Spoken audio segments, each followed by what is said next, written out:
திருக்குறளை நான் சின்ன வயதிலிருந்து நேசித்திருக்கிறேன். அதை முதலில் நேசித்தது பொருளுக்காக அல்ல தோழர்களே.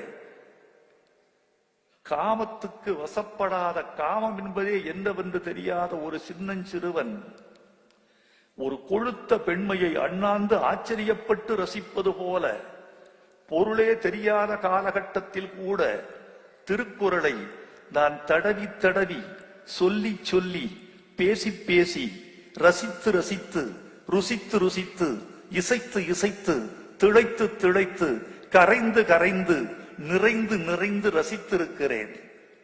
ஒருமையுள் ஆமை போல் ஐந்தடக்கலாற்றின் எழுமையும் ஏமாப்பு உடைத்து. இந்த குறளில் நான் ரசித்தது பொருளை அல்ல, ஒரு குறளுக்குள்ள 3 எண்களை எப்படி வள்ளுவன் வைத்தார்?